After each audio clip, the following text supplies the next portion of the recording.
India Pakistan మధ్య అసలైన యుద్ధం ఇప్పుడే స్టార్ట్ అయింది. నిన్న రాత్రి ఇండియన్ ఆర్మీ పాకిస్తాన్లోని 12 నగరాల్లో బ్రహ్మోస్ మిజైల్స్ ను దించింది. మొట్టమొదటిగా బ్రహ్మోస్ దిగింది ఇస్లామాబాద్ లోనే. ఐఎన్ఎస్ విక్రాంత్ నుండి MiG-29 యుద్ధ విమానాలు కరాచీ పోర్ట్ లో 8 నుండి 12 మిజైల్స్ ను దించాయి అనే వార్తలు వస్తున్నాయి. Kolkata class destroyers Karachi port పైన మిజైల్స్ ను దించింది. ఆఫీషియల్ గా యుద్ధం మొదలైంది. ఇండియా 2 JF-17 యుద్ధ విమానాలను ధ్వంసం చేసిన విషయాన్ని స్వయాన పాకిస్తాన్ DGISPRA ఒప్పుకున్న వీడియో ఒకసారి చూడండి. We regret to confirm that 2 JF-17 aircraft were lost during active duty. నిన్న రాత్రి రాజస్థాన్ బార్డర్ లో 2 పాకిస్తానీ పైలట్స్ ను ఇండియన్ ఆర్మీ అదుపులో తీసుకుంది.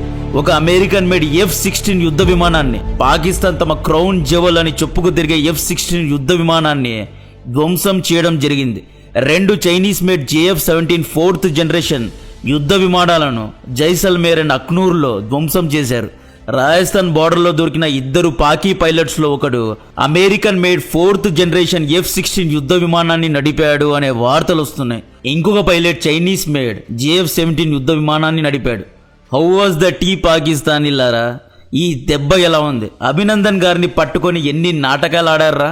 ఇప్పుడు వడ్డీతో సహా అన్నిటినీ తిరిగి ఇచ్చే పనిలో ఇండియన్ ఆర్మీ ఉంది. ఇప్పుడు 2 పాక్ పైలట్స్ యొక్క ఇంట్రాగేషన్ అభినందన్ గారు చేస్తారు. ఇంటర్నేషనల్ మీడియా సైతం కవర్ చేస్తున్న విషయం, ఇండియా నిన్న ప్రయోగించిన ఇజ్రాయెల్ యొక్క కామికాజే డ్రోన్స్ లాహోర్ లో ఉన్న ఒక HQ-9 బ్యాటరీని ధ్వంసం చేసింది అని. American made state of technology అయిన F-16 యుద్ధ విమానాన్ని S-400 ధ్వంసం చేసింది. ఇంతకు ముందు చెప్పా కదా, S-400 అందరి సరదాలు తీర్చేస్తుంది అని. S-400 సింహ గర్జన చేస్తోంది. నరేంద్ర మోడీ గారు వచ్చి పాకిస్తాన్ ను క్షమించు అన్న ఇండియన్ ఆర్మీ క్షమించే పరిస్థితిలో లేదు. మన ఫస్ట్ వీడియోలోనే చెప్పాం, ఈసారి యుద్ధ శంఖం మోగబోతోంది అని. చెప్పినట్లే యుద్ధం మొదలైంది. బికాస్ పాకిస్తాన్ పెహల్గాం లో చేసింది ఉగ్రవాదం కాదు, ఉగ్రవాదం కంటే ఘోరం. మన ఆడపడుచుల, మన పిల్లల కళ్ళ ముందు భర్తలను తండ్రులను చంపితే ఎవడైనా ఊరికే ఉంటాడా? నిన్న రాత్రి నుండి బ్రహ్మోస్ మిజైల్స్ ఇస్లామాబాద్, కరాచీ, లాహోర్, రావల్పిండిలో దిగాయి. చూస్తూ ఉంటే ఇండియన్ ఆర్మీ పాకిస్తాన్ నగరాలకు బీగం వేసి వచ్చేలా ఉంది. ఎందుకు ఇండియన్ ఆర్మీ పాకిస్తాన్ పంజాబ్ లో పాకిస్తాన్ యొక్క ముఖ్య నగరాలపైన దాడి చేస్తోంది? ఎందుకు నిన్న రాత్రే మిజైల్స్ తో దాడి చేసింది? ఎందుకని INS విక్రాంత్ ను దించారు అనడానికి ఈ టైమ్ లైన్స్ ను తెలుసుకోవాలి. నిన్న ఉదయం చేసిన వీడియోలో పాకిస్తాన్ పంజాబ్ అమృత్సర్లో దాడి చేసింది అనే అన్వెరిఫైడ్ రిపోర్ట్స్ వచ్చాయి అని చెప్పా కదా. యాక్చువల్లీ నిన్న అర్ధరాత్రి పాకిస్తాన్ మనపైన డ్రోన్స్ అండ్ మిజైల్స్ ద్వారా దాడి చేసింది. అక్కడ దాడి జరిగితే జరిగింది అంట, లేదు అంటే లేదు అంట. పాక్ దాడి చేసిన విషయాన్ని ఆపరేషన్ సింధూర్ను బ్రీఫ్ చేసిన వ్యోమికా సింగ్ గారు, సోఫియా ఖురేషి గారే ధృవీకరించారు. ఇది అఫీషియల్ ఇన్ఫర్మేషన్. నిన్న రాత్రి పాకిస్తాన్ ఇండియన్ సైడ్లో ఉన్న ఈ మ్యాప్లో చూడండి, ఈ గ్రీన్ కలర్ ఏరియాస్లో దాడి చేసిన మాట వాస్తవం. దాదాపు 10కి పైగా లొకేషన్స్లో దాడి చేశారు. అయితే పాకిస్తాన్ పంపిన మిజైల్స్ అండ్ డ్రోన్స్ను ఇండియా యొక్క ఇంటిగ్రేటెడ్ మిజైల్ డిఫెన్స్ సిస్టమ్ గాల్లోనే ధ్వంసం చేసింది. మేబీ కొన్ని మాత్రమే ఇండియన్ సైడ్లో హిట్ అయి ఉంటాయి. భారత్ దగ్గర 4 layers of missile defence system ఉంది. 1 పృథ్వీ, 2 ఆకాష్, 3 S-400, 4 బరాక్ 800. ఈ డిఫెన్స్ సిస్టమ్ ఎలా పనిచేస్తుంది అనేది తర్వాత చెప్తా. ఎందుకని ఈ మిజైల్స్ పూంచ్ లో పాకిస్తాన్ మనపైన దాడి చేసినప్పుడు ఆర్టిలరీ షెల్స్ ను ఆపలేకపోయాయి అనే విషయాలు తర్వాత ఎక్స్ప్లెయిన్ చేస్తా. సో పాకిస్తాన్ నిన్న ఉదయం పంజాబ్ లో ఉన్న సిక్కులకు అత్యంత పవిత్రమైన గోల్డెన్ టెంపుల్ పైన కూడా దాడి చేయడానికి ట్రై చేసింది. పాక్ ఎక్కుపెట్టిన మిజైల్స్ అన్ని అటువైపే వెళ్ళాయి.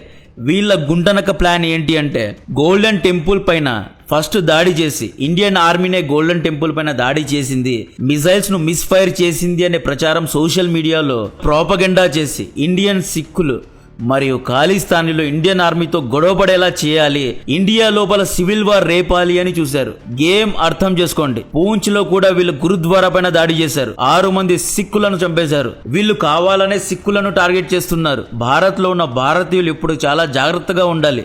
మిస్ ఇన్ఫర్మేషన్ ను నమ్మకూడదు. 0.5 గాళ్ళు భారతీయుల మొరాల్ను దెబ్బతీయడానికి ఇండియన్ ఆర్మీ గురించి తప్పుడు ప్రచారాలు చేస్తున్నారు. వీళ్ళపైన ఒక కన్నేసి ఉండాలి. ఎస్, నిన్న పాకిస్తాన్ మనపైన డ్రోన్స్ అండ్ మిజైల్స్ తో దాడి చేసింది. దమ్మున్న భారత సైన్యం దీన్ని అక్నాలెడ్జ్ కూడా చేసింది.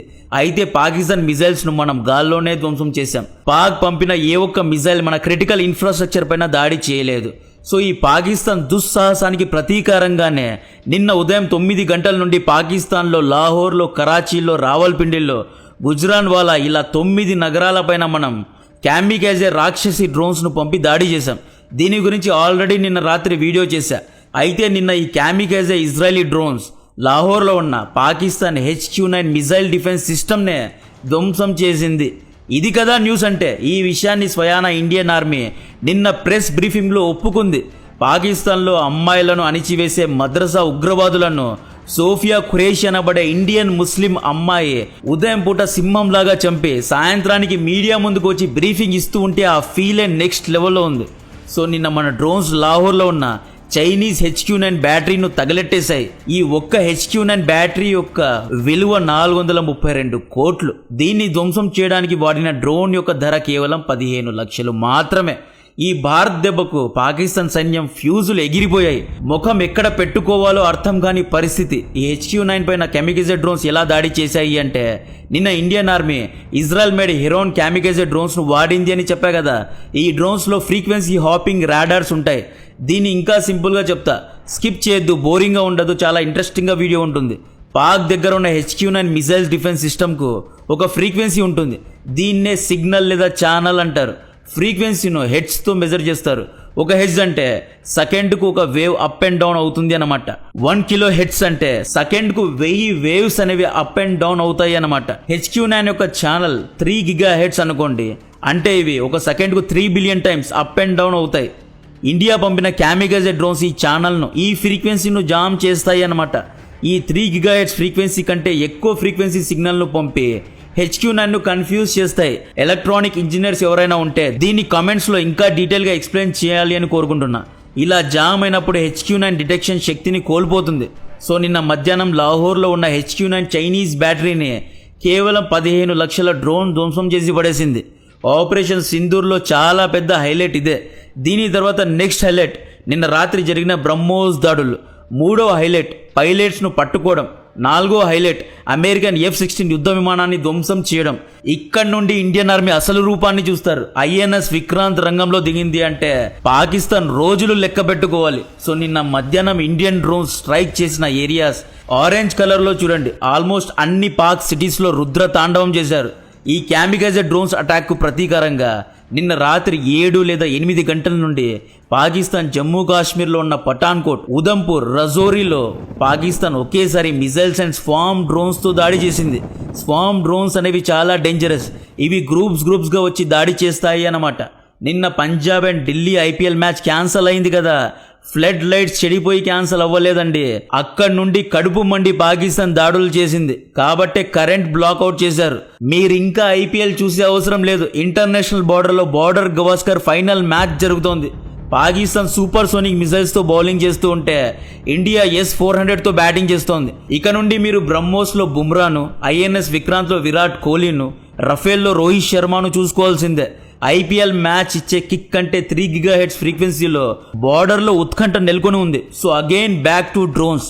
నిన్న రాత్రి పాకిస్తాన్ పంపిన డ్రోన్స్ అండ్ మిజైల్స్ను మన మిజైల్ డిఫెన్స్ సిస్టమ్ ఆపిన దృశ్యం చూస్తే గూస్ బంప్స్ వస్తాయి. 90% ప్రిసైజ్గా అన్ని టార్గెట్స్ను గాల్లోనే ధ్వంసం చేశారు. మేబీ 10% టార్గెట్స్ ఇండియన్ సైడ్లో హిట్ అయి ఉంటాయి. లుక్, అన్నిటిని ఆపడం ఏ మిషన్ వల్ల సాధ్యం కాదు.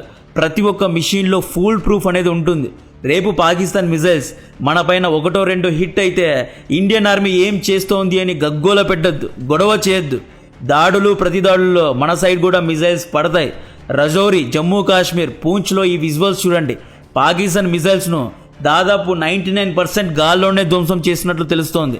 ఇవి ఇజ్రాయెల్ ఐరన్ డోమ్ వీడియోస్ కాదండి, మన ఇండియన్ మేడ్, భారతీయ ప్రజలు రిలీజ్ చేసిన ఇండియన్ మేడ్ ఫొటోస్ ఇవి. ఏ ముహూర్తాన రష్యా నుండి S-400ను కొన్నారో రష్యా ప్రజల తెలివికి సెల్యూట్ చేయాలి. S-400 సింహంలా గర్జిస్తోంది. లిటరలీ దీనికి సుదర్శన చక్ర అని ఎవరు పేరు పెట్టారో కరెక్ట్గా పేరు పెట్టారు. ప్రపంచ చరిత్రలో ఆపరేషన్ సింధూర్ అనేది కేస్ స్టడీలా మారనుంది. అక్కడ ఇండియన్ ఆర్మీ ఉగ్రవాద శిబిరాలతో, నాన్ న్యూక్లియర్ స్టేట్స్తో బ్యాటిల్ చేయడం లేదు. 4 యుద్ధాలు ఓడిపోయిన అనుభవం ఉన్న ప్రాపర్ మిలిటరీతో, పాకిస్తాన్ ఆర్మీతో, న్యూక్లియర్ వెపన్స్ కలిగి ఉన్న దేశంతో బ్యాటిల్ చేస్తోంది. ఇది మామూలు విషయం కాదు. ఇప్పుడు అసలు ఈ missile defence system like S-400, Prithvi, Akash వంటి మిజైల్ డిఫెన్స్ సిస్టమ్ ఎలా పనిచేస్తాయి అనేది షార్ట్గా ఎక్స్ప్లెయిన్ చేస్తా. ఈ మ్యాప్లో చూడండి. ఇక్కడ నుండి పాకిస్తాన్ మిజైల్స్ను డ్రోన్స్ ను ఫైర్ చేస్తోంది. ఇండియన్ సైడ్ బార్డర్ లో ఇండియా 6 టైర్ జీప్ లో మిజైల్ డిఫెన్స్ సిస్టమ్ ను మోహరించింది. మన దగ్గర 4 layers of missile defence system ఉంది. శత్రువు యొక్క మిజైల్ 400 కిలోమీటర్ దూరంలో ఉంటే పసిగట్టడానికి రష్యా యొక్క S-400 ఉంది. ఇక్కడ మిస్ అయితే మనం ఇజ్రాయెల్ తో జాయింట్ గా డెవలప్ చేసిన బరాక్ 800 80 నుండి 100 కిలోమీటర్ల దూరంలో ఉన్న శత్రు మిజైల్ ను ఆపుతుంది. ఇక్కడ కూడా మిస్ అయితే 50 నుండి 80 కిలోమీటర్ల దూరంలో ఉన్న శత్రు మిజైల్ ను పృథ్వీ ఆపుతుంది. ఇక్కడ కూడా మిస్ అయితే 25 నుండి 30 కిలోమీటర్ల దూరంలో ఉన్న ఆకాశ్ డిఫెన్స్ సిస్టమ్ ఆపుతుంది. ఈ 4 లేయర్ సెక్యూరిటీ మన దగ్గర ఉంది. ఈ మిజైల్ సిస్టంలో రాడార్ అనేది ఒకటి ఉంటుంది. ఈ రాడార్ రేడియో యాక్టివ్ సిగ్నల్స్ ను గాల్లో పంపుతాయి. ఒకవేళ ఏదైనా ఫ్లయింగ్ ఆబ్జెక్ట్, ఇక్కడ ఫ్లయింగ్ ఆబ్జెక్ట్ అంటే డ్రోన్ లేదా మిజైల్ ఇండియా పైన దాడి చేయడానికి వస్తూ ఉంటే ఈ రాడార్కు దొరుకుతాయి. వీటిని గాల్లోనే ధ్వంసం చేయడానికి ఈ 4 missile defence systems counter missiles ను గాల్లో పంపుతాయి అన్నమాట. ఈ వీడియోలో చూడండి మిజైల్స్ ను ఎలా గాల్లో ధ్వంసం చేస్తున్నారో. పూంచ్ లో పాకిస్తానీలు 15 మంది భారతీయులను చంపేశారు కదా. ఎందుకని పూంచ్ లో మిజైల్ డిఫెన్స్ సిస్టమ్ పని చేయలేదు అంటే పూంచ్ లో Pakistan artillery shells and Motors ద్వారా షెల్లింగ్ చేసింది. ఈ మోటార్ అనేవి చాలా తక్కువ హైట్ లో చాలా తక్కువ డిస్టెన్స్ లో ఫైర్ అయ్యాయి. మేబీ 10 to 12 కిలోమీటర్ డిస్టెన్స్ లో మాత్రమే ఫైర్ అయ్యాయి. షార్ట్ రేంజ్ ఫ్లైట్స్ లో ఈ డిఫెన్స్ సిస్టమ్ పనిచేయవు. మినిమం 25 నుండి 30 కిలోమీటర్ దూరంలో వస్తున్న శత్రు మిజైల్స్ ను మాత్రమే ఇవి పసగడతాయి. So missile defence system game చేంజర్గా మారింది. ఈ S-400 అమెరికా యొక్క F-16 యుద్ధ విమానాన్ని కింద పడేసింది. ఇది మామూలు విషయం కాదు. ఇలాంటి రీసెర్చ్డ్ అండ్ టెక్నికల్ కంటెంట్ మీకు నచ్చినట్లయితే, నా యానిమేషన్స్ నచ్చినట్లయితే ఛానల్ను సబ్స్క్రైబ్ చేసుకోండి, వీడియోను లైక్ చేయండి. ఇండియన్ ఆర్మీ 2 పాక్ పైలట్స్ను పట్టుకుంది. ఇండియన్ బార్డర్ దాటి మనపైన దాడి చేయడానికి వస్తూ ఉంటే Indian missile defence system Pak యుద్ధ విమానాలను ధ్వంసం చేసింది. ఇండియన్ ఆర్మీ అప్పటి 2019 బాలాకోట్ సమయంలో ఉన్న ఆర్మీ కాదు. S-400ను రష్యా నుండి కొనకూడదు అని చెప్పి అమెరికా అప్పట్లో మనపైన చాలా ప్రెషర్ పెట్టింది. క్యాస్టా చట్టాల కింద మనపైన ఆర్థిక నిబంధనలు కూడా వేసింది. కానీ ఇండియా S-400 వంటి స్టేట్ ఆఫ్ ఆర్ట్ టెక్నాలజీను కొనుక్కున్నది కాబట్టే ఈరోజు తల ఎత్తుకొని తిరుగుతున్నాం. S-400 సింహంలా గర్జిస్తోంది. నెక్స్ట్ దీని గురించిన అప్డేట్స్ వస్తూనే ఉంటాయి.